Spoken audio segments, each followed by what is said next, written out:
Welcome to Shukla study point. आप सभी का स्वागत है आपके अपने YouTube channel Shukla study point में। मैं शिवम शुक्ला आप सभी दोस्तों का हार्दिक स्वागत करता हूं। आप सभी का बहुत बहुत स्वागत है लाइव सेशन में। और सभी लोग वीडियो को शेयर कर दीजिएगा। जितने भी लोग देख रहे हैं फटाफट से वीडियो को लाइक कर दीजिएगा। चले, आज के वीडियो के माध्यम से हम पॉलिटिकल साइंस के मॉडल पेपर के बारे में चर्चा करेंगे, जो कि मैं मॉडल पेपर को सॉल्व करवाने का प्रयास करूंगा। और ये मॉडल पेपर लिखित टाइप का होगा। इससे पहले एक और मॉडल पेपर लिखित टाइप का हो चुका है, जिसमें आप लोगों ने लगभग हमने उसमें 10 अति लघु उत्तरीय प्रश्नों के उत्तर को बताया था मोस्ट और 8 लघु उत्तरीय प्रश्नों के उत्तर को बताया था। ठीक इसी प्रकार से इस वीडियो के माध्यम से भी बताएंगे। तो इस प्रकार से आपका पूरा का पूरा जो टॉपिक होंगे वो सारे के सारे कवर हो जाएंगे। एक भी प्रश्न आपका बाहर से नहीं आएगा। मात्र 3-4 वीडियो देख करके आप अपनी परीक्षा देने जाइएगा। एक भी वीडियो आपका जो है ऐसा नहीं होगा कि जो कि मॉडल पेपर में ना बताया गया हो और आपकी परीक्षा में आ गया हो। ओके, तो आपको बिल्कुल टेंशन लेने की आवश्यकता नहीं है। शुक्ला स्टडी पॉइंट के द्वारा बताए गए जो पथ है, यानी कि जो मार्गदर्शन मैं कर रहा हूँ, आप उसी मार्गदर्शन में अपनी तैयारी करें। निश्चित तौर पर आप अच्छे अंक प्राप्त करेंगे, विश्वास मानिए। चलिए, तो पॉलिटिकल साइंस यानी राजनीति विज्ञान या राजनीति शास्त्र बीए सेकंड सेमेस्टर यानी BA first year second semester में आपको पढ़ना होता है political theory and concepts. Okay, यानी कि जो राजनीतिक अवधारणाएं होती हैं उनके बारे में, और राजनीतिक जो कुछ सिद्धांत होते हैं उनके बारे में। तो राजनीतिक सिद्धांत एवं राजनीतिक अवधारणाओं के बारे में हमको चर्चा करनी है। विस्तार से हम जानेंगे हर एक मुद्दे को, और प्रश्नों के उत्तर को आपको कैसे लिखना है इस वीडियो के माध्यम से मैं बताने का प्रयास करूंगा। तो उत्तर आखिरकार आपको लिखना कैसे है ये भी मैं बताऊंगा।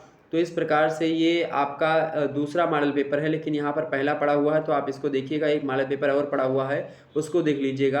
अगर मुझे करना होगा तो इसी पर यहाँ पर ये 1 लिखा हुआ है, यहीं पर 2 करेंगे और दूसरा मॉडल पेपर आपके समक्ष लाएंगे। और भी तो आप परेशान मत होइएगा। इसमें ऐसे प्रश्न रखे गए हैं जो कि रिपीटेड है, यानी लगातार पूछे जा रहे हैं, बार बार रिपीट हो रहे हैं परीक्षा में।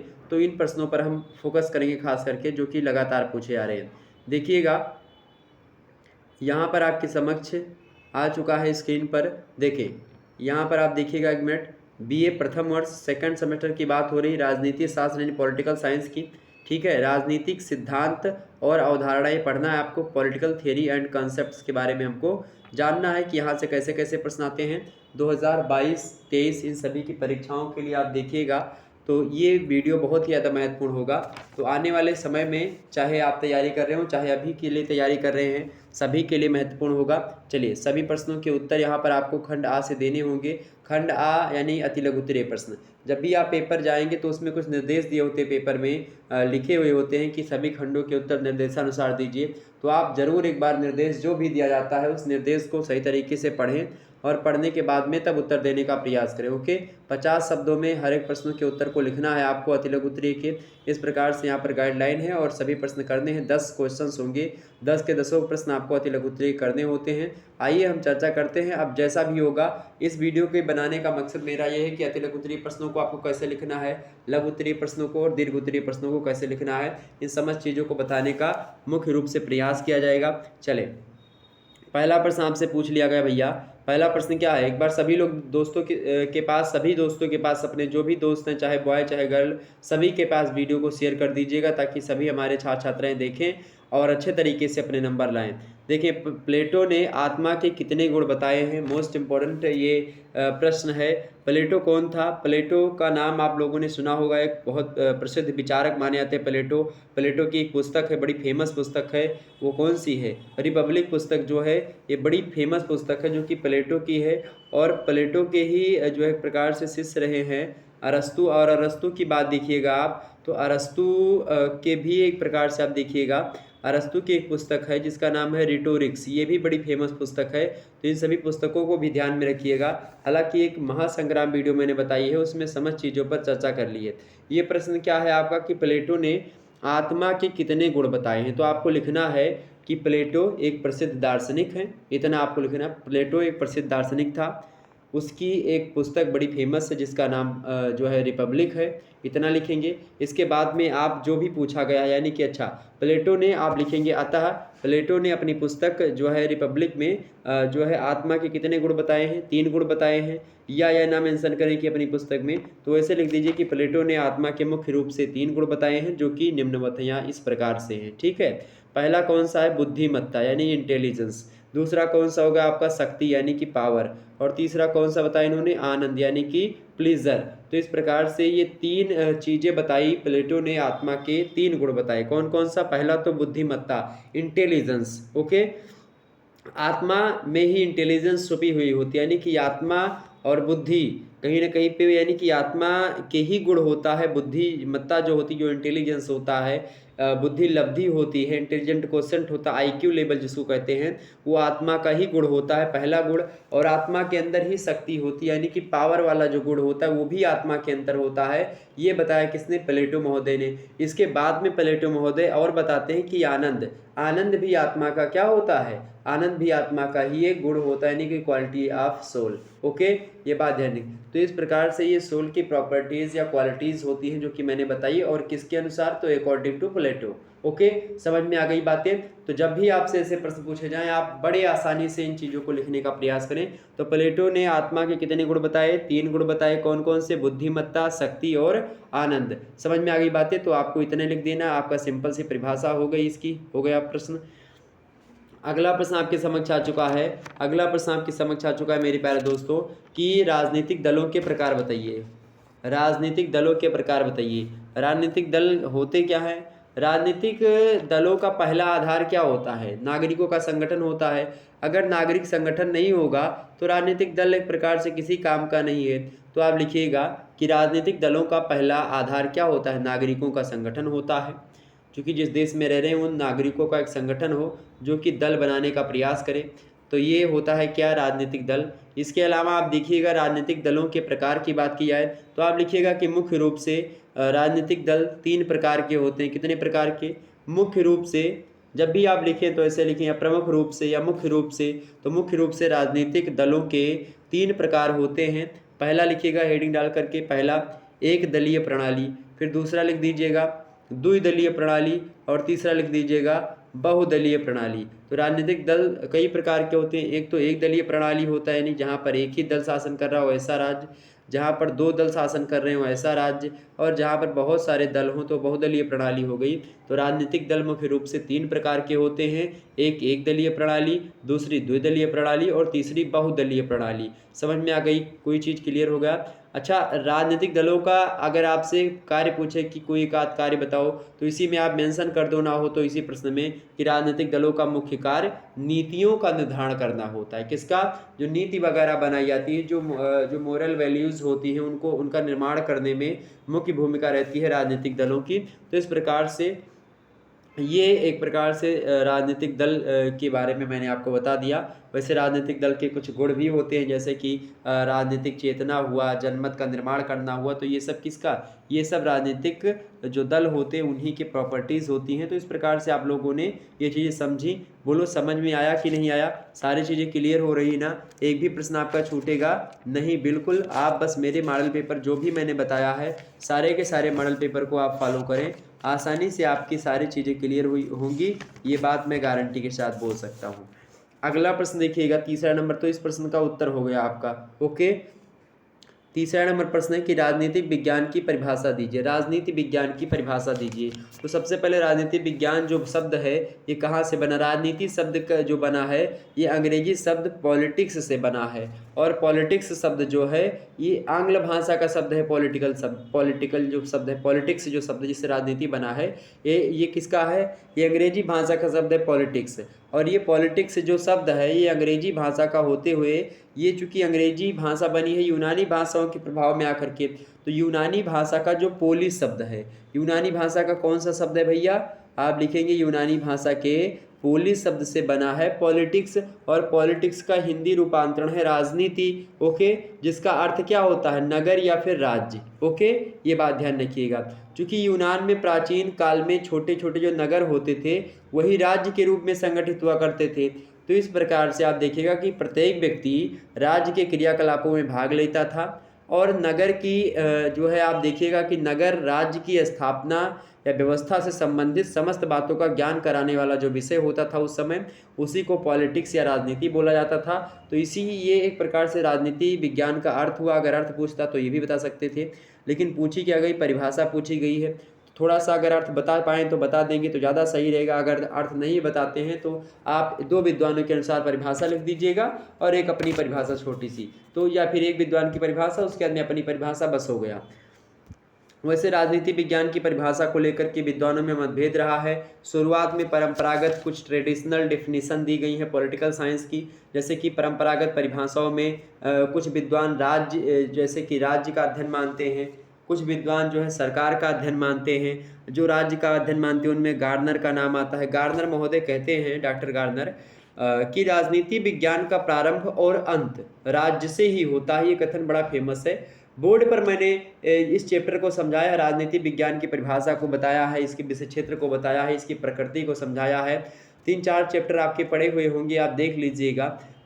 तो मैं प्ले लिस्ट में सेट कर दूंगा, उनको आप देख लीजिएगा। और इसके अलावा राज्य की परिभाषा को भी मैंने बताया है, तो आप उसमें देख सकते हो। तो राज्य का अध्ययन कुछ विद्वान जो मानते हैं उनमें गार्डनर हो गए, गैटिल हो गए, ये सब आते हैं। मुख्य रूप से जो परिभाषा दी है गार्डनर महोदय ने इसकी, कहा कि राजनीति विज्ञान का प्रारंभ और अंत, यानी राजनीति का जो प्रारंभ होता है या फिर जो अंत होता है, ये किससे होता है? राज्य के साथ होता है। ये बात किसने कही? गार्डनर महोदय ने। ये राज्य को या पॉलिटिकल साइंस को राज्य का अध्ययन मानते हैं। दूसरे विद्वान वे होते हैं जो कि सरकार का अध्ययन मानते हैं। अब आपको ये ज़्यादा चीज़ें, सारी चीज़ों को लिखने की जरूरत नहीं है, आप लिख दीजिएगा कि मुख्य रूप से राजनीति विज्ञान की परिभाषा देने में विद्वानों में मतभेद है। कुछ विद्वान जो है इसको राज्य का अध्ययन मानते हैं, कुछ इसको जो है सरकार का अध्ययन मानते हैं, कुछ इसको राज्य और सरकार दोनों का अध्ययन मानते हैं, और कुछ अलग अलग तरीके से जो है मानते हैं और नए तरीके से उसकी परिभाषा देते हैं। बस इतना लिख दीजिएगा, उसमें आप गार्डनर की परिभाषा दे दीजिएगा। और इसके अलावा आपको और बताऊं तो एक विद्वान हो, जैसे कि जो व्यक्ति, तो ये सरकार राज्य का अध्ययन वाला तो मैंने बता दिया, एक आप सरकार का अध्ययन वाला सुन लीजिएगा। जो सरकार का अध्ययन मानते हैं उनमें आपके जो है सीले हो गए, लीकॉक हो गए। तो लीकॉक की परिभाषा सबसे छोटी परिभाषा है। राजनीति शास्त्र की अगर परिभाषा की बात की है विद्वानों की, तो सबसे छोटी और सबसे सरल परिभाषा जो रही है वो लीकॉक महोदय की है।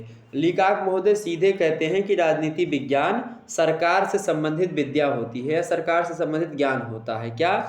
राजनीति विज्ञान सरकार से संबंधित विद्या है। ये परिभाषा किसकी है? ये परिभाषा लीकॉक की, बड़ी छोटी सी परिभाषा, तो इतना तो याद हो जाएगा ना। लीकॉक ने क्या कहा कि राजनीति विज्ञान सरकार से संबंधित विद्या है। तो आप लिखेंगे, आता है राजनीति विज्ञान के अंतर्गत। आप देखिएगा ऐसे। अच्छा, सीले महोदय कहते हैं, ये भी सरकार का अध्ययन मानते हैं, कहते हैं कि राजनीति विज्ञान सरकार के तत्वों का शोध ठीक उसी प्रकार करता है जिस प्रकार अर्थशास्त्र संपत्ति का अध्ययन करता है, जीवशास्त्र जीवन का अध्ययन करता है, बीज गणित अंकों का अध्ययन करता है, रेखा गणित आप देखिएगा रेखा गणित स्थान का अध्ययन करता है, लंबाई व चौड़ाई का अध्ययन करता है। ठीक इसी प्रकार से राजनीति विज्ञान सरकार के तत्वों का शोध जो है मतलब कि शोध करता है, ठीक उसी प्रकार से करता है जिस प्रकार से अर्थशास्त्र संपत्ति का, इसी प्रकार से जीवशास्त्र जीवन का, बीज गणित अंकों का, रेखा गणित रेखा चित्रों का, इन सभी प्रकार की चीज़ों को बताया विद्वानों ने। कुछ विद्वान ऐसे कि जो राज्य और सरकार दोनों का अध्ययन मानते हैं, उनमें आप देखिएगा जैसे कि पॉल जेनेट का नाम आता है, डीमॉक का नाम आता है। डीमॉक की परिभाषा बड़ी छोटी सी है। डीमॉक कहते हैं कि राजनीति विज्ञान का संबंध राज्य तथा उसके साधन सरकार से है, यानी राजनीति दुष्ट पुरुष का अंतिम आश्रय स्थल है। ये बात भी डीमॉक की है। तो इस प्रकार से आप कह सकते हो कि ऐसी स्थिति में राज्य से संबंधित ज्ञान की इस शाखा को राजनीति की संज्ञा देना नितांत असंगत होता है, जो इन विद्वानों ने कही है। लेकिन फिर भी आप देखिएगा अलग अलग विद्वान कुछ तो सैद्धांतिक राजनीति बताते हैं, कुछ व्यवहारिक राजनीति बताते हैं। अब हम इन सभी को चर्चा करते रहेंगे आने वाले समय में, लेकिन फिर भी आप राजनीति विज्ञान के अंतर्गत आप जानिएगा जिस विषय वस्तु में राज्य, सरकार और प्रशासन, नीतियों, इन सभी का अध्ययन किया जाता है, वो सब क्या होता है, उन्हीं सभी को हम क्या कहते हैं? पॉलिटिकल साइंस या राजनीति विज्ञान कहते हैं। सिंपल से परिभाषा। तो ये कुछ बातें आपके समझ में आई होंगी। जो भी आपके समझ में आई, जो परिभाषा आपको सही सटीक लगी, अच्छी लगी, वो आप इसमें लिख दीजिएगा। पॉल जेनेट की परिभाषा बड़ी अच्छी है। वो कहते हैं कि राजनीति विज्ञान समाज मतलब कि राजनीति विज्ञान समाज विज्ञानों का वह अंग होता है जिसमें राज्य के आधार और सरकार के सिद्धांतों पर विचार किया जाता है। तो राज्य के आधार मतलब कि राज्य के आधार पर सरकार के जो सिद्धांत होते हैं उन पर विचार किया जाता है। ये होता है आपका राजनीति विज्ञान, पॉल जेनेट कहते हैं। आगे देखते हैं अगला प्रश्न। अगला प्रश्न चौथा नंबर है आपके समक्ष, राजनीति शास्त्र और इतिहास। इन दोनों में क्या संबंध है, क्या डिफरेंस है, यही आपसे एग्जाम में प्रश्न पूछा गया है। ऐसे आपको लिख करके छोड़ देगा, क्या लिख करके छोड़ देगा भाई, राजनीति शास्त्र और इतिहास, ऐसे लिख करके छोड़ दिया। तो अब इसमें कैसा संबंध है, तो राजनीति विज्ञान और इतिहास के संबंध को लेकर के मैंने ऑलरेडी वीडियो बना रखी है, आप लोग देख लीजिएगा। हालांकि मैं बता दे रहा हूँ यहाँ पर, राजनीति शास्त्र आप लिखिएगा कि राजनीति शास्त्र और इतिहास इन दोनों का कैसा संबंध है, घनिष्ठ संबंध है। ओके, ये बात ध्यान रखिएगा। चूँकि जो राजनीति शास्त्र मनुष्य के राज्य संबंधी क्रियाकलापों का अध्ययन करता है और इतिहास मनुष्य के समग्र जो भूतकालीन जीवन व्यतीत हो चुका है उसका अध्ययन करता है। तो वर्तमान में चल रही जो चीज़ें हैं उनके क्रियाकलापों का अध्ययन करता है। पॉलिटिकल यानी राज्य से संबंधित जो क्रियाकलाप होते हैं उसका अध्ययन करता है। आप देखिएगा जब इतिहास आप पढ़ते होंगे तो इतिहास में भारत का राजनीतिक इतिहास पढ़ाया जाता है। चूँकि इतिहास से राजनीति ही जुड़ी हुई है तो आप देखिएगा जो राजनीति बीती जा रही है वो इतिहास है, ठीक है, और जो आने वाला समय है वो राजनीति है, जो चल रहा है वो राजनीति है, जो पीछे बीत गया वो इतिहास है। तो इतिहास और राजनीति का गहरा संबंध है। राजनीतिक सिद्धांत जो होते हैं इतिहासों से लिए जाते हैं, इतिहास के सिद्धांत जो होते हैं राजनीति में पिरोए जाते हैं। तो इस प्रकार से आप समझो कि राजनीति शास्त्र और इतिहास का बड़ा गहरा नाता है। और इन सभी बातों को लेकर के फ्रीमैन कहते हैं कि इतिहास भूतकालीन राजनीति है। क्या कहा, फ्रीमैन महोदय कहते हैं कि इतिहास जो होता है ये भूतकालीन राजनीति होती है और राजनीति जो होती है वर्तमान इतिहास होता है। इन दोनों में वैसा संबंध है जैसा एक सिक्के के दो पहलुओं में होता है, एक हेड होता है और दूसरा टेल होता है। ठीक इसी प्रकार से फ्रीमैन कहते हैं कि इतिहास जो है वो भूतकालीन राजनीति है। लेकिन यहीं पर मत रुकिए मेरे भाई, फ्रीमैन आगे कहते हैं कि अगर इतिहास भूतकालीन राजनीति है तो वर्तमान इतिहास जो राजनीति होती है वो है, यानी राजनीति वर्तमान इतिहास है और इतिहास क्या है, भूतकालीन राजनीति है।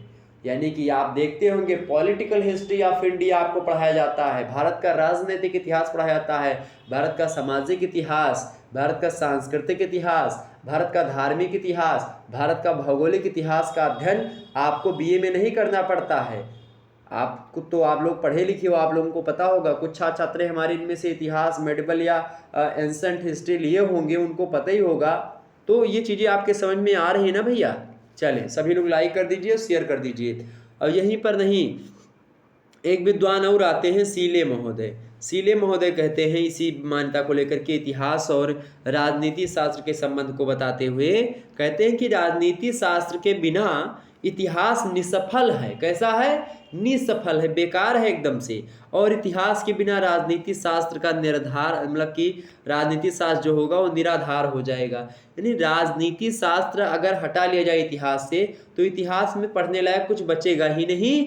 अगर इतिहास में अगर हम मतलब कि इतिहास के बिना अगर राजनीति शास्त्र को हम पढ़ाएं या पढ़ें तो राजनीति शास्त्र का एक प्रकार से जो बिल्डिंग है वो इतिहास रूपी नींव पे रखी हुई है। कहने का मतलब है कि अगर इतिहास से हम राजनीति को हटा लें तो इतिहास एकदम से नीरस पड़ जाएगा, बिना रस के हो जाएगा, मज़ा नहीं आएगा उसको पढ़ने में। अगर हम राजनीति शास्त्र से इतिहास को हटा लेते हैं 2 क्षण के लिए तो इतिहास रूपी जो राजनीति रूपी बिल्डिंग चढ़ी हुई है वो ढह जाएगी, एकदम से गिर जाएगी। मतलब नीचे का महला तो इतिहास है और ऊपर के महले जो हैं वो राजनीति है। और इस प्रकार से मंजिल पे मंजिल बनती जा रही है और जो सबसे ऊंचे पे मंजिल है वो क्या है, वो राजनीति है। जो उससे नीचे है वो सारे के सारे इतिहास होते चले जाते हैं। मेरे प्यारे दोस्तों, सारी बातें आपके समझ में आ रही होंगी। चले फटाफट से वीडियो को शेयर करिएगा। ये सब विद्वानों ने बताया, ठीक है।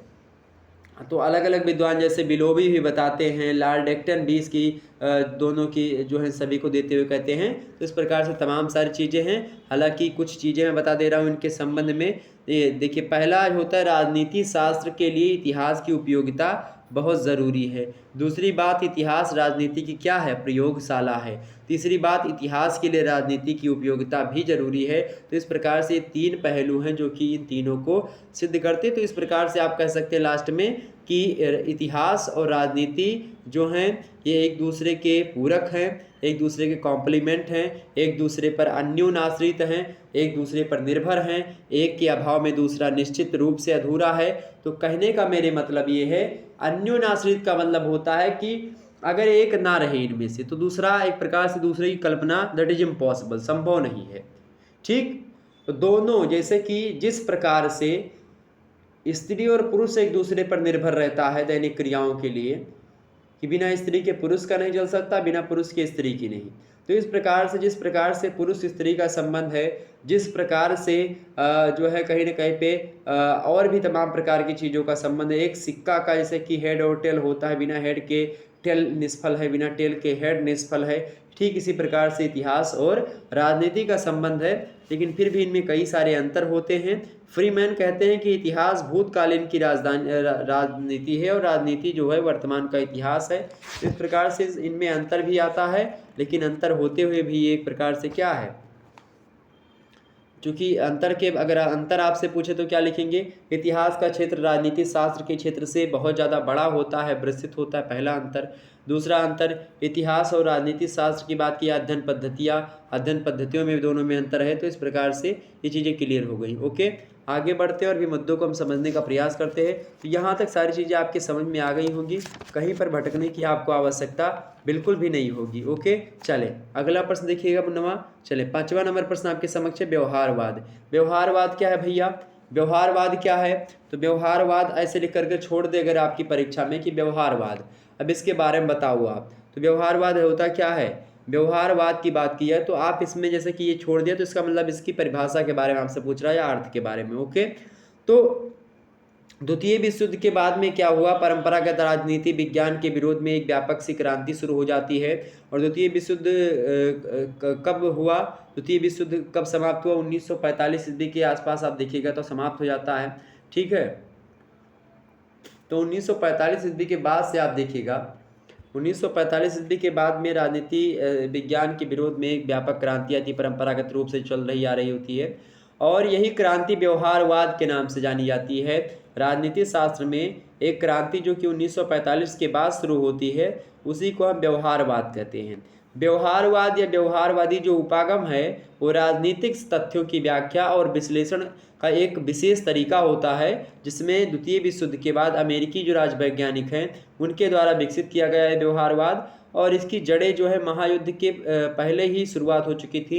इसमें ग्राहम बलास हो गए, ब्रेडले हो गए, इन सभी की रचनाओं को अगर आप देखिएगा तो उसमें जो है व्यवहारवाद की पुष्टि धीरे धीरे मतलब कि थोड़ी थोड़ी मात्रा में हो रही थी, नींव पड़ रही थी। और जब क्रांति हो जाती, क्रांति मतलब कि युद्ध होता है द्वितीय विश्व युद्ध, उसके बाद में एकाएक इसमें अचानक से क्या होता है, इसमें अचानक से क्रिया होती। तो इस प्रकार से व्यवहारवाद का प्रणेता अगर किसी को माना जाता है, व्यवहारवाद का प्रणेता यानी कि व्यवहारवाद का परिवर्तक कौन है, तो उसको डेविड ईस्टन महोदय जो हैं, डेविड ईस्टन को हम मान सकते हैं। तो आप लिखिएगा व्यवहारवाद के प्रणेता डेविड ईस्टन हैं। डेविड ईस्टन व्यवहारवाद के संबंध में लिखते हैं, क्या लिखते हैं कि व्यवहारवाद वास्तविक व्यक्ति पर अपना समस्त ध्यान केंद्रित करता है।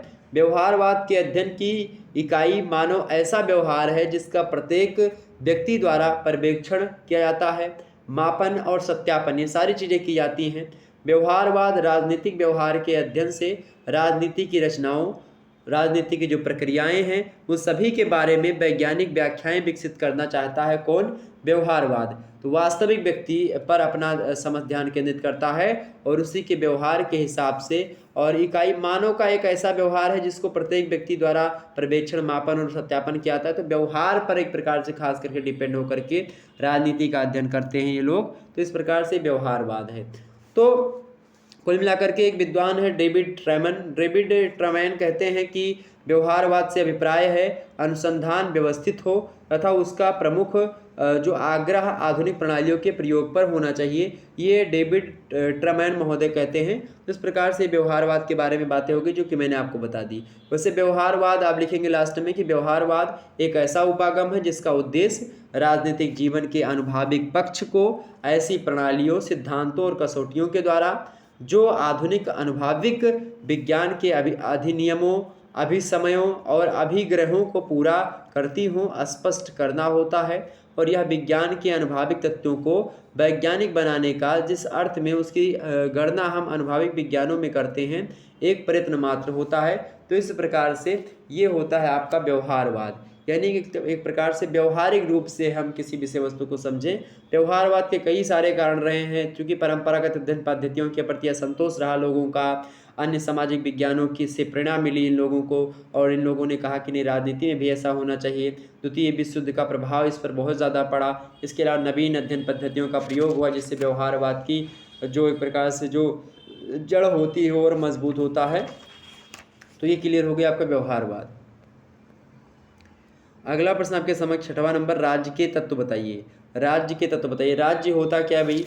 आपसे राज्य के बारे में अगर पूछे तो राज्य जो होता है, क्या होता है राज्य?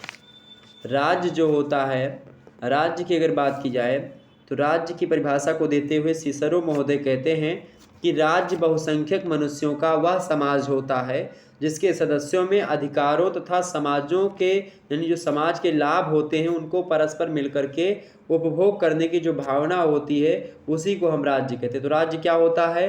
बहुसंख्यक मनुष्यों का वह समाज होता है जिसके सदस्यों में अधिकारों तथा समाज के लाभों को परस्पर मिलकर उपभोग करने की भावना होती हो। बोधा कहते हैं कि राज्य कुटुंबों और उनकी सामान्य संपत्ति का एक ऐसा समुदाय है जो सर्वोच्च शक्ति तथा विवेक द्वारा शासित होता है। इस प्रकार से राज्य की अलग अलग विद्वान अलग अलग तरीके से परिभाषा देते हैं। वास्तव में अगर बात की जाए तो राज्य की परिभाषा जो है, एक प्रकार से इसकी बात की जाए तो राज्य के प्रमुख परिभाषा में, जैसे कि राज्य के अंतर्गत आप देखिएगा एक निश्चित भूभाग होना चाहिए, जनता होनी चाहिए, संगठित सरकार होनी चाहिए, प्रभुसत्ता होनी चाहिए, इन सभी का विवेचन हो, वही राज्य होता है। तो राज्य कुल मिलाकर के जो है, राज्य में एक जनसंख्या रहती है, उसके प्रशासन के लिए एक सरकार होती है, और सरकार को बनाने के लिए जनता का संगठन होता है, प्रभुसत्ता होती ताकि राज्य अपना निर्णय ले सके, उस पर किसी का दबाव ना हो, ये तमाम प्रकार की चीज़ें। ओके, तो राज्य के बारे में आपको समझ में आ गई कि राज्य क्या होता है। तो राज्य क्या होता है? राज्य में सारी चीज़ें होती हैं। अब प्रश्न क्या आपसे पूछ लिया गया कि राज्य के तत्व बताइए। अच्छा, ये राज्य का यहाँ पर तात्पर्य स्टेट से नहीं है। इस राज्य का अगर मीनिंग निकाले तो राज्य मीन्स जो है कंट्री। ओके, यानी कि इस राज्य का तात्पर्य कंट्री से आपका लिया जाएगा। ओके, ये बात क्लियर हो गई आपकी। तो राज्य का मतलब यहाँ पर कंट्री यानी कि देश से लिया जाएगा, राष्ट्र से लिया जाएगा, ना कि राज्य का मतलब स्टेट या प्रांत से लिया जाएगा। यानी इस राज्य का मतलब यूपी और एमपी या फिर आंध्र प्रदेश, मध्य प्रदेश, ये सब नहीं है। इस राज्य का मतलब होता है भारत, पाकिस्तान, बांग्लादेश, श्रीलंका, उज्बेकिस्तान, तजाकिस्तान, मतलब कि रशिया हो गया आपका, और तमाम सारे, इंग्लैंड हो गए, वेल्स हो गए, आयरलैंड हो गए, जर्मनी, फ्रांस, ये सब, जापान हो गए, चाइना हो गया, और अमेरिका वगैरह हो गई। तो ये सब होते हैं राज्य। ठीक, तो जब भी पॉलिटिकल साइंस में राज्य शब्द की बात करें, संविधान में जब भी राज्य की बात करेगा तो उसका मतलब है कि बात हो रही है संपूर्ण देश की। ओके, क्लियर हो गई बात? ये बात ध्यान रखिएगा। तो राज्य के तत्व कौन कौन से होते हैं? किसी देश को बनने में कौन कौन से तत्वों का एक प्रकार से मुख्य भूमिका होती है? सबसे पहले राज्य की परिभाषा पर विचार करने के बाद अगर हम बात की जाए तो आवश्यक तत्वों पर भी विचार करते हैं, जिनमें आप देखिएगा फिलीमोर, गार्नर, गेटिल, इन विद्वानों ने राज्य के कुछ तत्व माने हैं। कौन कौन विद्वान हैं? फिलीमोर, गार्नर और गेटिल, ये सभी लोग राज्य के कुछ तत्व मानते हैं, एलिमेंट्स ऑफ स्टेट। तो कहते क्या है? अच्छा, ये स्टेट का मतलब मैं फिर से बोल रहा हूँ, स्टेट का मतलब कंट्री से है। ओके, ये बात ध्यान रखिएगा। तो पहली बात तो राज्य में जनसंख्या होनी चाहिए। 4 तत्व हैं राज्य के तत्व कौन कौन से? पहली है जनसंख्या, दूसरी है निश्चित भूभाग, तीसरा है क्या है? संगठित सरकार, और चौथा होता है संप्रभुता। तो इस प्रकार से चीज़ें क्लियर हो गई आपकी, यानी सॉवरेनिटी। ओके, क्लियर हो गई बातें। तो यानी कि एक तो पॉपुलेशन होनी चाहिए, पहली बात। दूसरी बात डेफिनिट टेरिटरी होनी चाहिए। इसके अलावा तीसरी बात सॉवरेनिटी होनी चाहिए, तीसरी बात क्या है?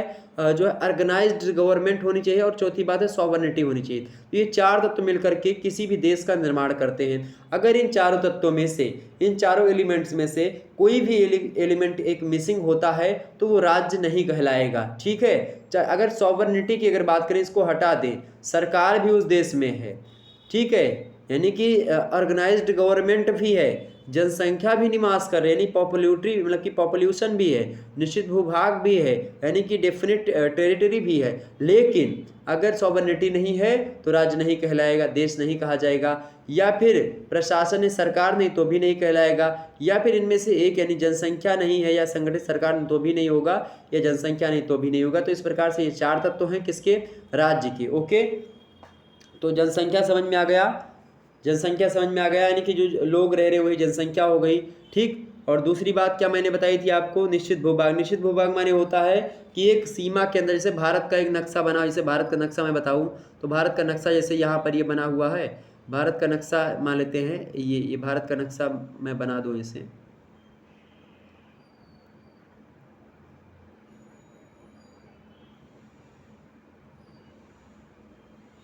मतलब भारत का नक्शा है। अब भारत का नक्शा मान लेते हैं ये बना हुआ है। अब भारत के नक्शे की अगर हम बात करें तो ये एक प्रकार से इसका निश्चित भूभाग है कि हाँ इतने से इतनी सीमा तक भारत है। ओके, तो ये होता है निश्चित भूभाग। इसमें जो हम लोग रह रहे हैं, जो भारतीय नागरिक हैं, ये क्या हैं, ये एक प्रकार से जनसंख्या है। जनसंख्या के बिना राज्य की कल्पना दैट इज इम्पॉसिबल, एक निश्चित भूभाग के बिना दैट इज इम्पॉसिबल। संगठित सरकार, अब यहाँ पर मोदी जी शासन कर रहे हैं तो निश्चित संगठित सरकार, ऑर्गेनाइज्ड गवर्नमेंट है। इसके अलावा चौथी चीज ये है संप्रभुता। संप्रभुता को थोड़ा सा आपको समझना पड़ेगा, इसके जस्ट बाद हम संप्रभुता, देखिए प्रश्न मैंने रख लिया है संप्रभुता, क्योंकि ये परिभाषित शब्दावली है। संप्रभुता जो होता है राज्य का चौथा महत्वपूर्ण तत्व होता है। ये 4 तत्व तो मैंने बता दिए, अब ये प्रश्न देख लीजिएगा। संप्रभुता जो है क्या है, राज्य का चौथा तत्व है और सबसे महत्वपूर्ण तत्व है। जनसंख्या, भूखंड और संगठित सरकार के होते हुए भी संप्रभुता के अभाव में क्षेत्र, प्रदेश अथवा देश तो कहला सकता है, लेकिन उसे राज्य का दर्जा नहीं दिया जाता है। उदाहरण के लिए स्वतंत्रता से पूर्व जो भारत था एक देश था, उसके पास जनसंख्या, भूखंड, एक संगठित सरकार थी, किंतु सॉवरेनिटी यानी प्रभुसत्ता नहीं थी। अंग्रेज हम पर शासन करते। संप्रभुता का अगर सीधा सा मतलब मैं आपको समझाऊं, एक सरल भाषा में आपको बताऊं, संप्रभुता वो होती है जो कि किसी देश के जो पीएम होते हैं उन पर किसी दूसरे देश का दबाव ना हो, किसी दूसरे के अधीन में आकर के वो कोई निर्णय ना ले, चाहे वो आंतरिक मामलों, कोई देश का जो मुखिया होता है, सरकार का जो प्रधान होता है, पूरे देश का जो प्रधान होता है, उस पर किसी भी निर्णय के लिए, चाहे वो आंतरिक निर्णय हो चाहे वो बाहरी निर्णय हो, किसी भी निर्णय पर उससे किसी दूसरे देश के प्रधानमंत्री, राष्ट्रपति से कोई परमिशन ना लेनी पड़े, कुछ पूछना ना पड़े। तो अपने आंतरिक और बाहरी रूप से निर्णय, किसी से युद्ध करना हुआ या आप देखिए जो है कोई कानून बनाना हुआ इस प्रकार से, तो कोई दूसरा देश का प्रधानमंत्री या राष्ट्रपति ये ना बताए कि तुम ये कर सकते हो, ये नहीं कर सकते हो। तो भारत क्या है, एक संप्रभु है, बिल्कुल है, इसमें कोई दो राय नहीं है। अब प्रश्न हम थोड़ा सा समझेंगे इसकी परिभाषा। संप्रभुता जो लिखा है इसका मतलब ऐसे आप केवल समझा देंगे तो काम नहीं चलेगा। संप्रभुता की परिभाषा आपको बाकायदा देनी पड़ेगी। संप्रभुता की परिभाषा आइए हम समझते हैं कि आखिरकार संप्रभुता होती क्या है। विस्तार से जानेंगे संप्रभुता के बारे में। बोलो, जाना जाए कि न जाना जाए, सभी लोग बताओ, संप्रभुता के बारे में समझा जाए भैया। संप्रभुता क्या होती, फटाफट से बताओ आप सभी लोग। संप्रभुता के बारे में अगर आपसे एग्जाम में पूछेगा तो क्या बताओगे। सॉवरेनिटी इसको अंग्रेजी में कहते हैं।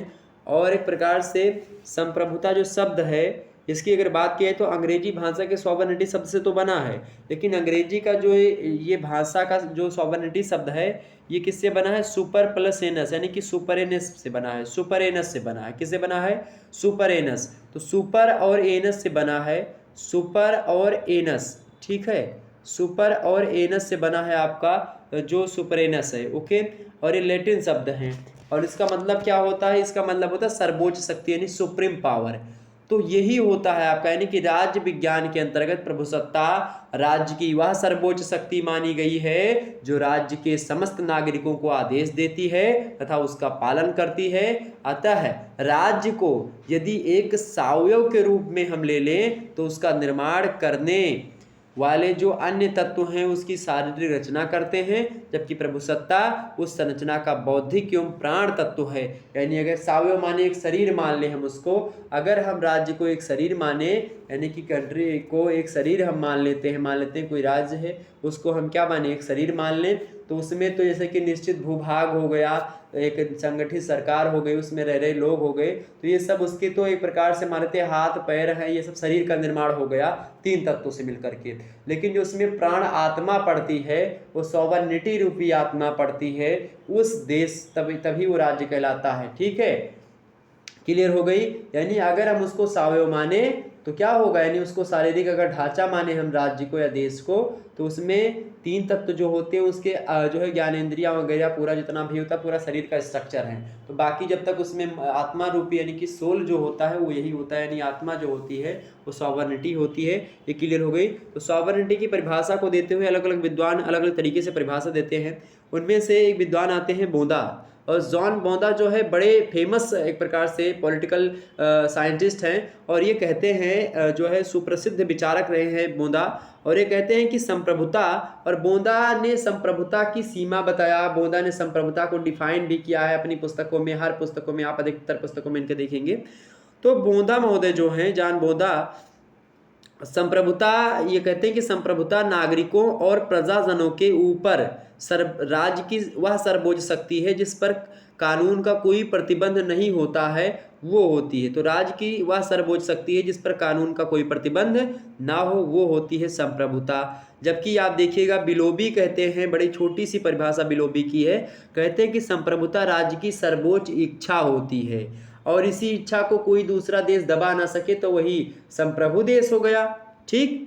ग्रेसियस महोदय कहते हैं कि संप्रभुता किसी में निहित वह सर्वोच्च शक्ति है जिसके ऊपर अन्य किसी का प्रतिबंध ना हो और जिसकी इच्छा का उल्लंघन ना किया जा सकता हो, वही संप्रभुता होती है। संप्रभुता मुख्य रूप से संप्रभुता के 2 पक्ष होते हैं, एक आंतरिक संप्रभुता होती है और एक बाह्य संप्रभुता होती है। तो आंतरिक संप्रभुता से मतलब होता है कि राज्य व्यक्तियों या व्यक्ति समुदाय से उच्चतर होता है, और वह अपने निश्चित क्षेत्र के अंतर्गत रहने वाले व्यक्तियों, निश्चित क्षेत्र में स्थित समुदाय जो है, संगठन जो है, उनको आज्ञा दे सकता है कि हाँ आप इसका पालन करने के लिए बाध्य हैं। सरकार अगर कहेगी कि आप जो है यहाँ पर ना जाओ, 144 धारा लगी है तो आपको नहीं जाना, तो ये तो हुआ आंतरिक संप्रभुता।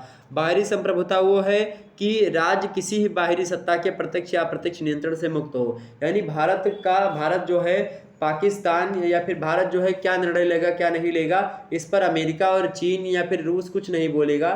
ये भारत स्वयं निर्धारित करेगा कि हमको क्या निर्णय किसी मुद्दे पर लेना है। तो बाहरी मामले से, बाहरी रूप से किसी दूसरे देश का हस्तक्षेप ना हो भारत के मामलों में या भारत के लिए। ओके, तो ये होता है सॉवरेनिटी, ये होता है उसका बाह्य संप्रभुता, और एक होती है आंतरिक संप्रभुता।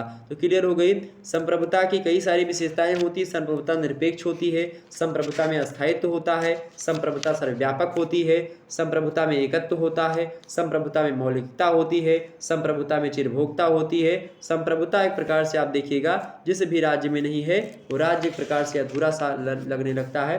आगे बढ़ते हैं और अगला प्रश्न देखिएगा। समझ में आ रही सारी चीज़ें आपके सारी चीज़ें समझ में आ रही मेरे भाई? फटाफट से बताने का प्रयास करेंगे। अगला प्रश्न आपके समक्ष आ चुका है, जो है 8वां नंबर प्रश्न है कानून। कानून क्या होता है? तो कानून शब्द जो है ये अंग्रेजी के किससे बना है? LAW से, यानी कि लॉ।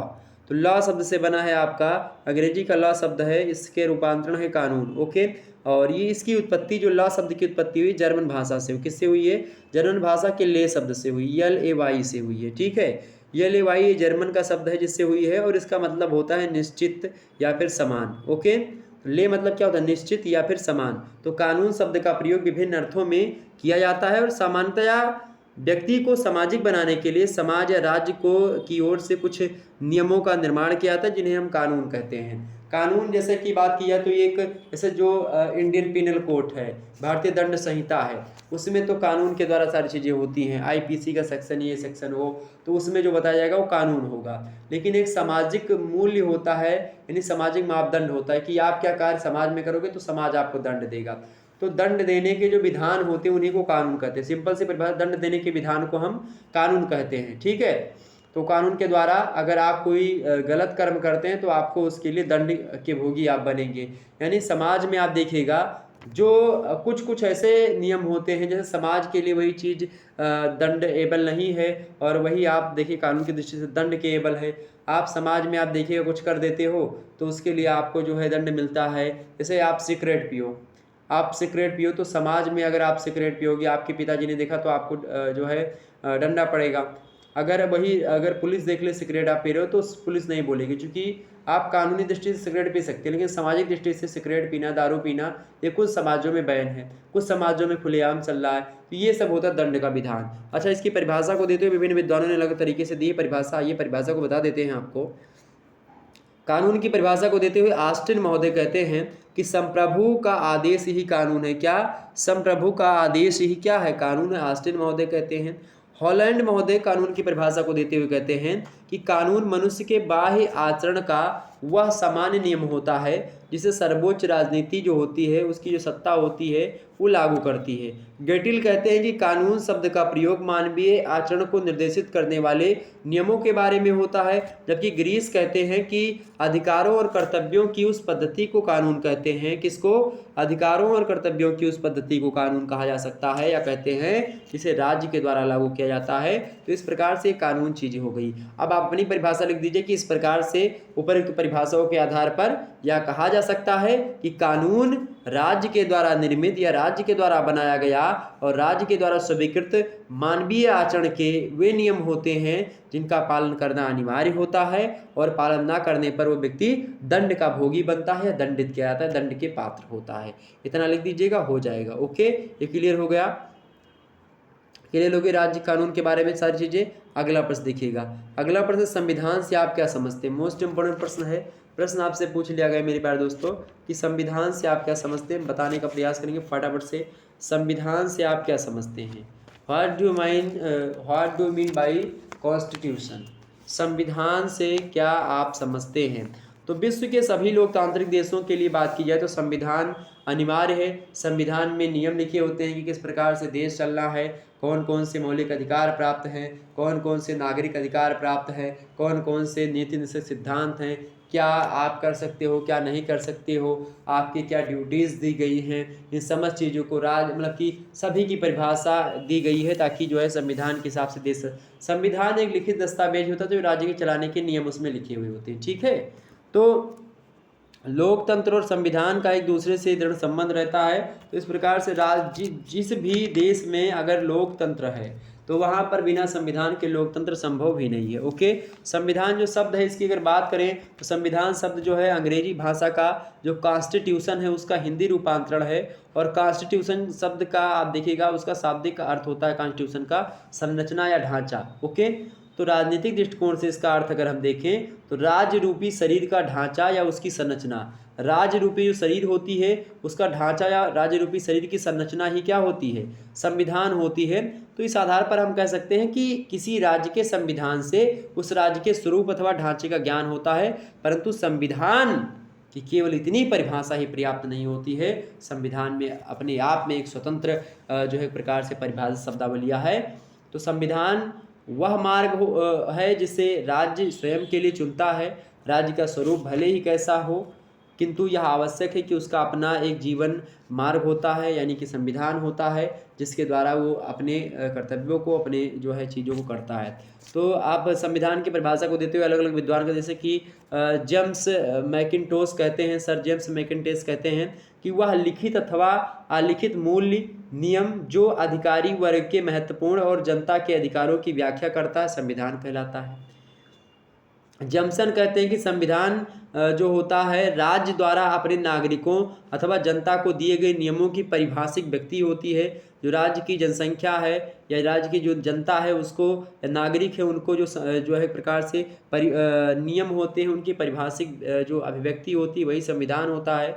इसके अलावा और तमाम सारे विद्वान जैसे कि जेलिनेक कहते हैं कि संविधानहीन राज्य की कल्पना ही नहीं की जा सकती। संविधान के अभाव में राज्य ना होकर के एक प्रकार की अराजकता होगी।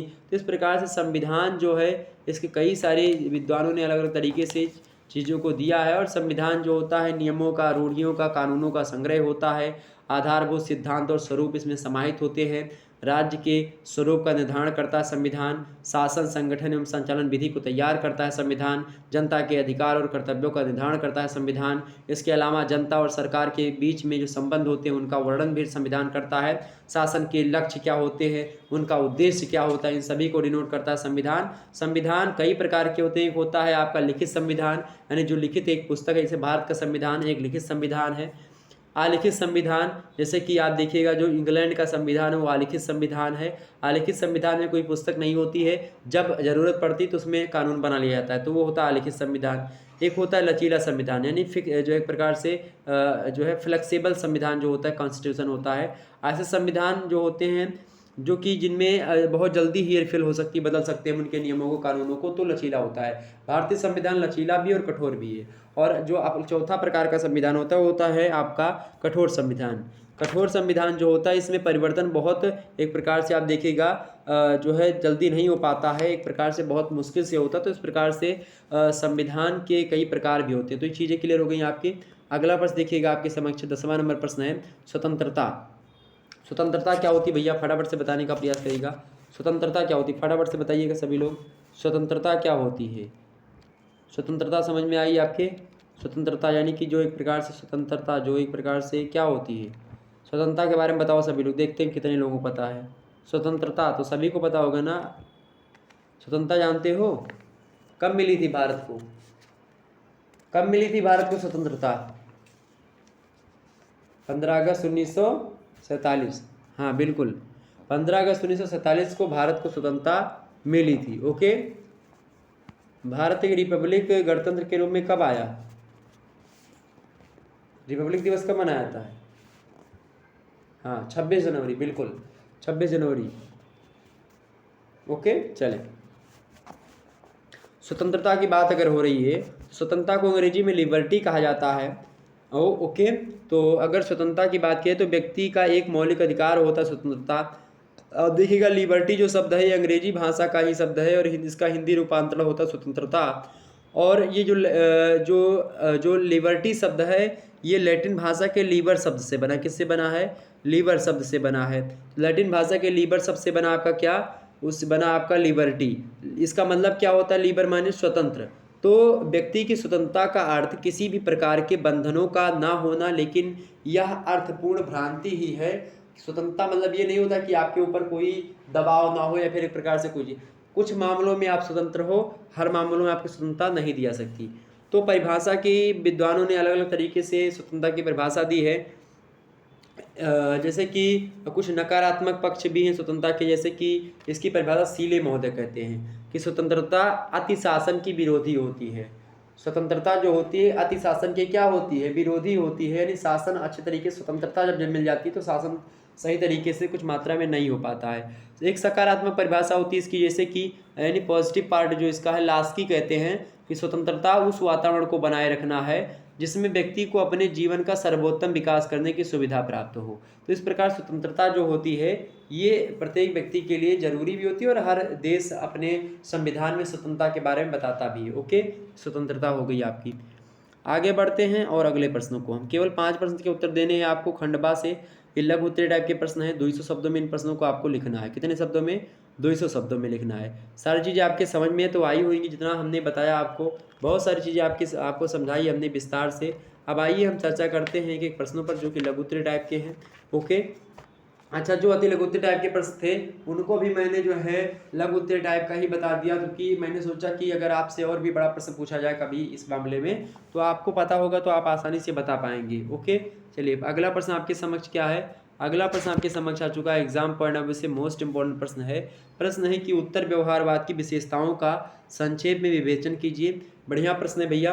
तो उत्तर व्यवहारवाद के बारे में अगर बात की जाए, इसकी विशेषताओं की, तो उत्तर व्यवहारवाद यानी व्यवहारवाद के बाद में जो आया विचारधारा उसको उत्तर व्यवहारवाद कहते हैं। ठीक है, तो उत्तर व्यवहारवाद की पहली विशेषता ये है कि मूल्यों की महत्वपूर्ण भूमिका इसमें होती है। जो सामाजिक मूल्य होते हैं तो इसमें इसकी भूमिका ज़्यादा होती है। ओके, व्यवहारवाद ने धर्मनिरपेक्षता पर बल देकर के राजनीति विज्ञान को नीरस और प्रयोजनहीन बना दिया था, लेकिन क्या हुआ, उत्तर व्यवहारवाद ने मूल्यों की निर्णायक भूमिका तथा महत्व को स्वीकार किया।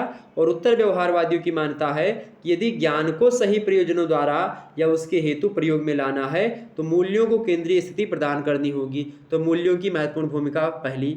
दूसरी विशेषता उत्तर व्यवहारवाद की ये है कि समस्याओं के विश्वसनीय समाधान की आवश्यकता इसमें जो है। यानी व्यवहारवाद जो है ये अमूर्त अवधारणाओं तथा विकल्पों के साथ जुड़ा हुआ था, जबकि उत्तर व्यवहारवाद जब आया तो समाज की तत्कालीन जो समस्याएं हैं उसकी उपेक्षा नहीं करता, उन समस्याओं को साथ में लेकर के इस बात पर जोर देते हैं कि राजनीति विज्ञान का उद्देश्य मानव जाति की वास्तविक समस्याओं का समाधान करने की दिशा में आगे बढ़ना और आवश्यकताओं की पूर्ति करना है। ओके, ये बताया उत्तर व्यवहार। तीसरी विशेषता उत्तर व्यवहारवाद की ये है कि सामाजिक परिवर्तन पर इन लोगों ने बल दिया। उत्तर व्यवहारवादियों के अनुसार यथास्थिति तथा सामाजिक संरक्षण के स्थान पर सामाजिक परिवर्तन तथा गतिशीलता को अपनाया जाता है और इस प्रकार से सामाजिक परिवर्तन को गति और दिशा प्रदान की जानी चाहिए, ऐसा उत्तर व्यवहारवादी मानते हैं। इसके अलावा कर्मनिष्ठता पर बल दिया इन लोगों ने, यानी कि उत्तर व्यवहारवाद कर्मनिष्ठता पर बल देते हैं, यानी कि कहा जा सकता है कि जो है चिंतनोन्मुख ज्ञान के स्थान पर ये लोग क्रियाशील ज्ञान होना चाहते हैं। चिंतन के स्थान पर ये लोग खुद कर्म के माध्यम से जो है कर्म निष्ठा पर इन्होंने बल दिया। ओके, ये उत्तर व्यवहारवाद की कुछ विशेषताएं थी जो मैंने आपको बता दी। अगला प्रश्न, लाक के अनुसार सामाजिक समझौते का एक प्रकार से क्या रूप था? तो लाक जो थे, सामाजिक समझौता राज्य के बनने से पहले या राज्य के बनने का एक सिद्धांत है, राज्य की उत्पत्ति का एक सिद्धांत, सामाजिक समझौते का सिद्धांत। ओके, तो लाक के अनुसार आदिम अव्यवस्था की बात की जाए अगर, तो आदिम अवस्था व उसके बाद कुल 2 समझौते होते हैं। पहले समझौते के द्वारा प्राकृतिक अवस्था का अंत करके समाज की स्थापना की जाती है और इस समझौते का उद्देश्य व्यक्तियों के जीवन, स्वतंत्रता और उसकी जो संपत्ति है उसकी रक्षा करने के लिए बनाया गया। और पहले समझौते के बाद शासक और शासित के मध्य एक दूसरा समझौता संपन्न हुआ, जिसमें शक्ति वर्ग के द्वारा शासक को कानून बनाने, उसकी व्याख्या करने और उन्हें लागू करने का अधिकार दिया गया, परंतु शासक की शक्ति पर अंकुश लगा दिया गया कि उसके द्वारा निर्मित कानून अनिवार्य रूप से प्राकृतिक नियमों के अनुकूल ही होना चाहिए और अनुरूप होना चाहिए, वे जनता के हित में होने चाहिए। और इस प्रकार लाक द्वारा प्रतिपादित जो सामाजिक समझौता है उसके आधार पर राज्य का स्वरूप वैधानिक एवं सीमित राजतंत्र सिद्ध होता है। तो इस प्रकार से राजतंत्र को ज़्यादा फैलने नहीं दिया, सीमित राजतंत्र की व्याख्या, ताकि अराजकता ना फैले समाज में। लाक का जो सामाजिक समझौता है एक प्रकार से ये सीमित राजतंत्र की व्याख्या करता है। ओके, ये लाक के अनुसार सामाजिक समझौते का रूप था जो मैंने आपको बताया। चौथा प्रश्न आप देखिएगा, स्वतंत्रता के भेदों का वर्णन कीजिए। स्वतंत्रता के भेदों का वर्णन कीजिए, यानी स्वतंत्रता के प्रकार बताएं, स्वतंत्रता के भेद बताएं, यही आपसे पूछ रहा है। समानता। ओके, समानता के बारे में आपसे पूछ रहा है। क्या प्रश्न है? समानता के भेदों का वर्णन कीजिए। ओके, तो समानता के कई सारे भेद हैं, कई सारे रूप हैं, जैसे प्राकृतिक समानता हो गई आपकी, सामाजिक समानता हो गई, नागरिक समानता हो गई, इसके अलावा राजनीतिक समानता हो गई, इसके अलावा आर्थिक समानता हो गई, कानूनी समानता हो गई, नैतिक समानता हो गई। इन सभी को हम इसके भेदों में सम्मिलित करते हैं। कौन कौन सा? प्राकृतिक समानता, सामाजिक समानता, नागरिक समानता, राजनीतिक समानता, आर्थिक समानता, कानूनी समानता, नैतिक समानता, इन सभी चीज़ों को। और समानता का सिद्धांत समाजवाद का प्रेरक विवाद है जो आधुनिक युग की देन है, और बिना समानता के किसी भी स्वस्थ समाज की कल्पना करना नितांत अधूरी है, यानी कि उस एक प्रकार से वो अधूरा माना जाएगा। तो समानता की बात की तो जो प्राकृतिक समानता मतलब प्रकृति के हिसाब से सभी बराबर हैं, सामाजिक समानता मतलब समाज में सभी लोग इक्वल हैं, ठीक है। नागरिक समानता मतलब कि सभी नागरिक आपस में समान हैं, समान अधिकार रखते हैं। राजनीतिक समानता का मतलब होता है कि अगर राजनीतिक बेस से देखें तो सभी लोग समान है राजनीति की दृष्टि से। आर्थिक समानता की बात की जाए तो पैसों के मामले में सभी समान होने चाहिए। कानूनी समानता का मतलब कि कानून यानी अनुच्छेद 14 संविधान का क्या कहता है, भारतीय संविधान का, वो कहता है कि जो है विधि के समक्ष समता, यानी सभी लोग कानून के हिसाब से समान होंगे। कोई राजा का लड़का है, अगर वो कोई किसी को एक प्रकार से कोई गलत कर्म करता, चोरी करता है, तो उसको भी उतना दंड मिलेगा जितना एक निरहु के लड़के को, यानी कि एक प्रकार से जो मतलब कि बहुत छोटे घराने का लड़का है बेचारा, जैसे मान लेते हैं गोदान, आपने पढ़ा होगा, तो गोदान में जो एक प्रकार से गोबर है, या फिर जो है जो एक प्रकार से गोबर की मैं बात कर रहा हूँ, तो गोबर हो, तो इस प्रकार से आप चाहे जितना जो है छोटा कास्ट का हो, चाहे जितनी जो है बहुत ज़्यादा गरीब हो, या बहुत ज़्यादा एक प्रकार से कोई अमीर हो कोई गरीब हो, या कोई उच्च जाति का हो कोई निम्न जाति का हो, तो किसी प्रकार का किसी में भेदभाव नहीं किया जाएगा कानून की दृष्टि से, यानी आपको जितना दंड मिलेगा उतने उसको दंड मिलेगा, ये कानूनी समानता है। इसके अलावा नैतिक समानता, मोरल जो इक्वलिटी होती है, यानी नैतिक हिसाब से सभी लोग समान होंगे, छुआछूत जैसी व्यवस्था, ये सब समानता के तमाम सारे भेद हैं जो कि मैंने आपको बताया। अगला प्रश्न देखिएगा, न्याय से आप क्या समझते हैं, बताएं। न्याय से आप क्या समझते हैं? फटाफट से बताने का प्रयास करेंगे। न्याय से आप क्या समझते हैं? तो न्याय जो होता है इसका सर्वमान्य मापदंड होता है अपना एक, और समानता ये समाज के संपूर्ण आचार व्यवहार संबंधों की जो इन सभी की जो अच्छाई बुराई होती है, उन सभी जो समाज की आचार विचार आचार व्यवहार, इन सभी की अच्छाई बुराई, इन्हीं सभी का मापने की कसौटी को हम न्याय कह सकते हैं। ठीक है। और न्याय को अंग्रेजी में जस्टिसिया कहा जाता है, फिर एक प्रकार जस्टिस कहा जाता है। तो ये जस्टिसिया शब्द से बना है न्याय अपना, और इसका मूल भाव जोड़ना अथवा लगाना होता है। जस्टिसिया का मतलब यानी बंधन अथवा ग्रंथि होता है। व्यापक अर्थ में न्याय को मानव व समाज के समस्त आचरणों के संबंध में हम लोग देखते हैं। और संकीर्ण अर्थ में बात की जाए, कम संकीर्ण धारा में अगर न्याय को समझें, न्याय को कानून के पक्ष में जोड़कर देखा जाता है कि कानून के द्वारा न्याय दिया जाता है जनता को। ताकि जैसे कि मान लेते हैं हमने आपको एक जड़ा, अब आप सक्षम नहीं हैं कि आप मुझे एक झप्पड़ मार दें या एक तमाचा दें गाल पे, तो आप क्या करोगे? आप सोच रहे हो कि अगर एक इसने मारा है, अगर मैं इसको एक मारूंगा तो 4 और पड़ेगा उधर से, तो इसीलिए मैं उसको मारूंगा नहीं। तो मैं क्या करूंगा? 112 या 100 नंबर डायल करूंगा। अब तो 112 मिलाया हमने, पुलिस आई। अब पुलिस ने क्या किया? जिसने मारा था उसको पकड़ी और कही चलो थाने लेकर के गई उसको, तो उसको क्या मिला? अब पुलिस उसको दंड देगी, यानी कि आपके बदले में पुलिस उसको दंड देगी कि आपको एक थप्पड़ मारा था, 2 दिन चलो जेल में बंद रहो। ये सब होता है न्याय। ठीक है। न्याय जैसे कि कोई गांव वगैरह में न्याय की भी व्यवस्था होती थी पहले, कि गांव में अगर कोई व्यक्ति कोनो गलत काम कर दिया तो उसके लिए पंचायत होती थी और न्याय किया जाता था। ठीक है। जिसके साथ गलत हुआ होता था, जो गलत करता था उसको दंड दिया जाता था। आप एक मूवी देखिएगा, बुलंदी मूवी, उसमें न्याय का एक प्रकार से बहुत अच्छी जो है प्रतिक्रिया दी गई। अनिल कपूर का डबल रोल है, उसको देखिएगा, बड़ी फेमस मूवी, पुरानी मूवी भी है, अनिल कपूर की मूवी है, उसमें रजनीकांत भी है। ओके। तो बुलंदी मूवी बड़ी फेमस मूवी है, अच्छी मूवी है। तो उसमें न्याय के बारे में आप देखिए, न्याय कितना हद तक हो जाता है कि अपने घर के ही लोगों को न्याय में बंधा हुआ व्यक्ति किस प्रकार से बाहर भेज देता है, हुक्का पानी बंद कर देता है, पानी तक नहीं मिलता है, और उसके पेट में बच्चा होता है उसकी पत्नी के। और बड़ी एक प्रकार से ऐसी मूवी आप देखिएगा कि किस प्रकार से समाज का चित्रण किया गया है न्यायिक व्यवस्था को लेकर के, और सामाजिक न्यायिक व्यवस्था। ओके, ये चीज़ हो गई। न्याय का कानूनी, राजनीतिक, सामाजिक, आर्थिक तमाम सारे पक्ष होते हैं। न्याय का प्रत्येक पक्ष एक दूसरे से जुड़ा हुआ होता है। तो कानून पक्ष से आशय होता है कि प्रत्येक व्यक्ति को समान कानूनी संरक्षण हो। राजनीतिक न्याय मतलब होता है कि हर व्यक्ति का बिना किसी भेदभाव के साथ राज्य की शक्ति में हिस्सा लेना हो। सामाजिक न्याय का मतलब होता है बिना किसी भेदभाव के हर व्यक्ति को समाज में समान अवसर और सुख सुविधा उपलब्ध हो। आर्थिक न्याय का मतलब होता है कि शोषणकारी आर्थिक व्यवस्था का अंत किया जाए। तो ये सब न्याय होते हैं। ओके, आगे समझते हैं। छठवां प्रश्न आपके समक्ष है। छठवां नंबर प्रश्न है कि राजनीतिक विकास का अर्थ स्पष्ट कीजिए। राजनीतिक विकास का अर्थ स्पष्ट कीजिए भैया, राजनीतिक विकास क्या होता है? तो राजनीतिक विकास के अर्थ को स्पष्ट करने के लिए 2 दृष्टिकोण प्रचलित हुए हैं मुख्य रूप से। राजनीतिक विकास का एक मार्गी दृष्टिकोण पहला, तथा दूसरा है राजनीतिक विकास का बहुमार्गी दृष्टिकोण।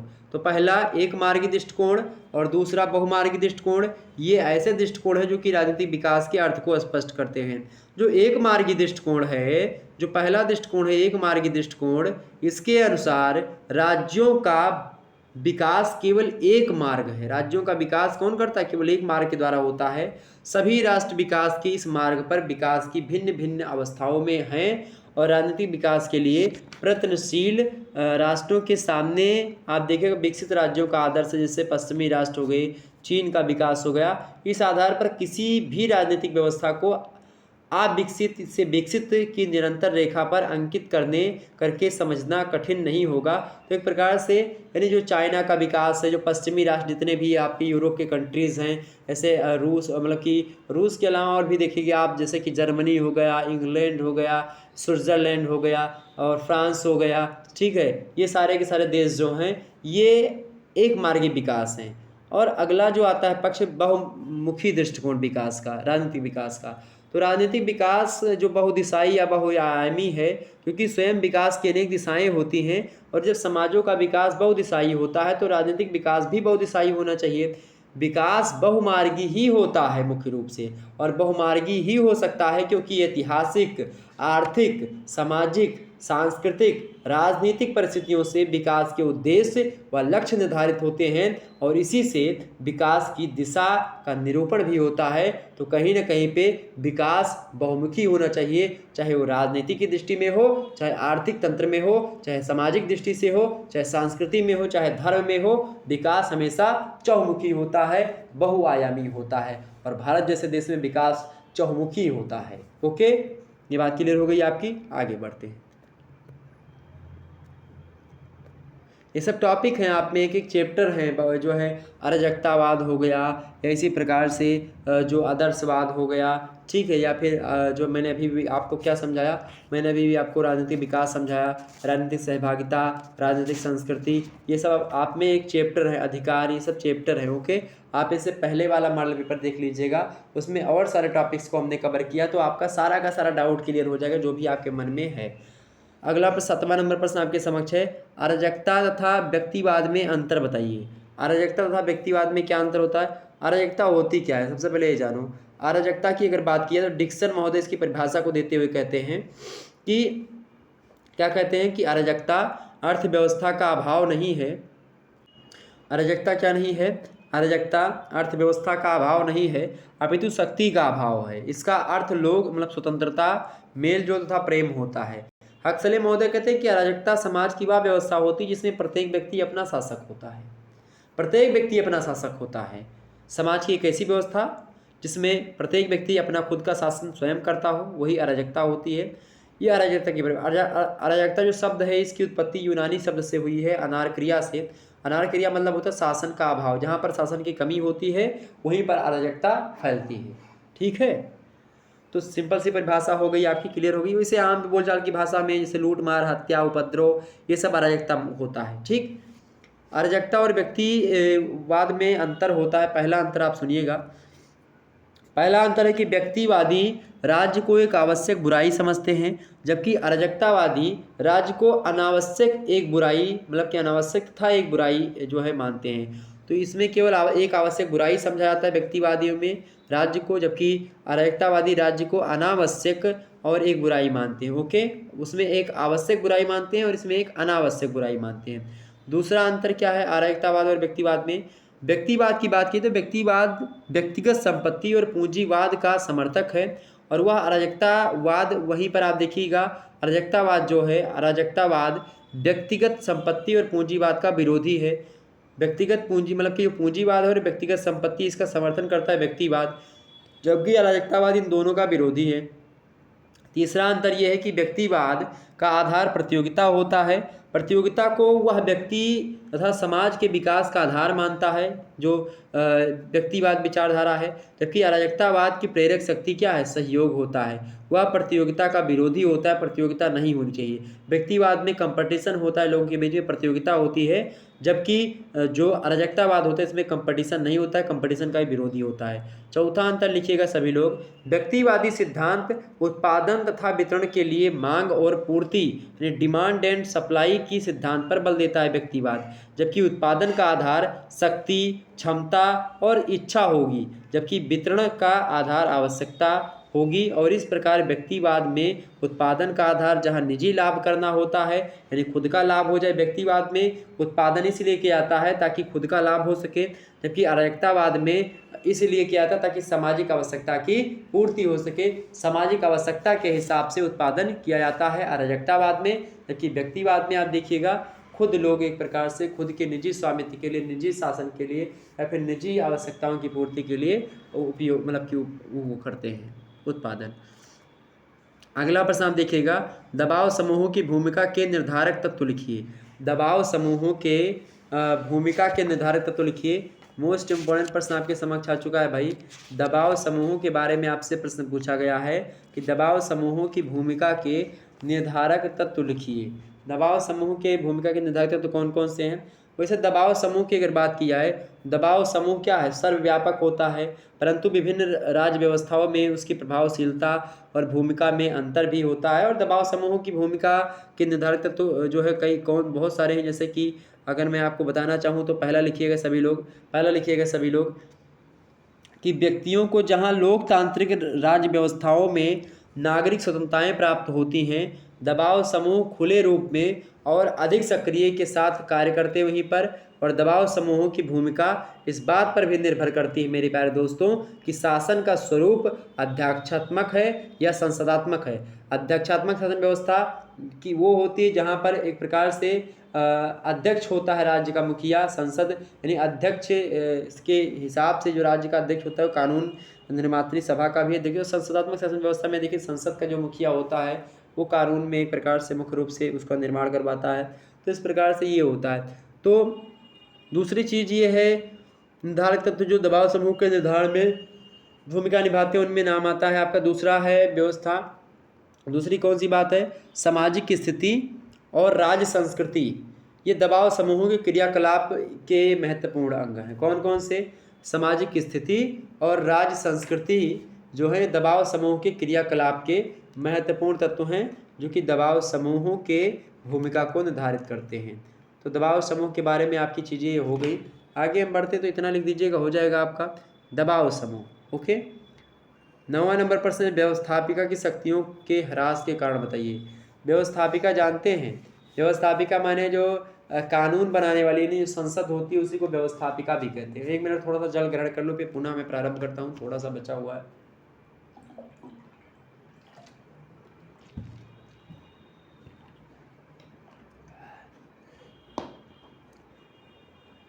व्यवस्थापिका की शक्तियों में ह्रास के कारण देखिए। व्यवस्थापिका पहला कारण ये है व्यवस्थापिका में, व्यवस्थापिका माने संसद, कानून व्यवस्था करने वाला, कानून की व्यवस्थापिका। एक होती व्यवस्थापिका, एक होती कार्यपालिका और एक होती है न्यायपालिका। तो व्यवस्थापिका कानून को बनाती है, कार्यपालिका कानून को लागू करवाती है। कानून लागू हो गया अगर जनता के हिसाब से कानून बना है, जनता अगर कानून को एक्सेप्ट कर रही है तब तो ठीक है, लेकिन अगर जनता ने विद्रोह किया, ये कानून सही नहीं है, तो उन कानूनों के लिए जनता जो होती सुप्रीम कोर्ट जाती है और जो है PIL यानी याचिका वगैरह दायर करती है। अब जो आपके न्यायपालिका होती है उसका काम होता है कि वो ये चेक करे कि जो कानून व्यवस्थापिका ने बनाया है और कार्यपालिका ने जिस कानून को जनता पर लागू किया है, क्या वह कानून संसद ने जो कानून बनाया है कार्यपालिका के द्वारा जो लागू किया गया है, क्या वह कानून विधि सम्मत है, क्या वह कानून संविधान के धाराओं के अंतर्गत चीज़ें हैं या संविधान के अंतर्गत ही है या संविधान का विरोधी तो नहीं है। इन चीज़ों को जांचता परखता है, कोई विवाद होता है उनका निपटारा करता है कौन, न्यायपालिका। और न्यायपालिका हमेशा व्यवस्थापिका और कार्यपालिका से अगर स्वतंत्र होगी तभी अच्छे तरीके से उस देश में लोकतंत्र की व्यवस्था कायम हो पाएगी। ओके, निष्पक्ष न्यायपालिका होनी चाहिए। प्रश्न क्या है, व्यवस्थापिका की शक्तियों में ह्रास के कारण। पहला कारण है कल्याणकारी कार्य, यानी कि आप देखिएगा विश्व के सभी लोकतांत्रिक देशों में कल्याणकारी कार्यों के महत्व में तीव्रता से वृद्धि होती जा रही है और इसके संपादन का संपूर्ण उत्तरदायित्व तो कार्यपालिका पर ही होता है और इस कारण उसके प्रभाव में वृद्धि होती जा रही है। आप देखिएगा कल्याणकारी राज्य के लिए आप देखिएगा वेलफेयर स्टेट जिसको कहते हैं, हर एक देश चाहता है कि हमारे देश की जनता क्या हो, जो सरकारें होती चाहती हैं कि हमारे जनता जो हो सुखी हो और अच्छे तरीके से हर चीज़ का जो है प्रकार से उपयोग कर सके, सभी सुखी हों, सभी आगे बढ़ें, ये चाहती है। और कहीं ना कहीं पे आप देखिएगा इसमें वृद्धि हो रही, तो ये कल्याणकारी कार्य है, मतलब कार्य जो है इसके कारण से जो इनकी शक्तियां हैं व्यवस्थापिका की, इसमें कमी आ रही है कहीं ना कहीं पे।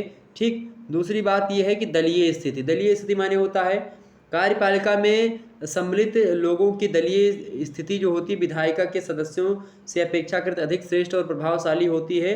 सभी लोकतांत्रिक प्रणालियों में वह प्रभावशाली नेता होता है, उसके प्रभाव और व्यक्तित्व के कारण ही कार्यपालिका के प्रभाव में वृद्धि और विधायिका के प्रभाव में क्या होता है, ह्रास होता जाता। तो कार्यपालिका जहाँ पर बढ़ रही है वहीं पर आप देखिएगा जो विधायिका यानी जो एक प्रकार से व्यवस्थापिका होती है उसके शक्तियों में ह्रास हो रहा है, कमी आ रही है।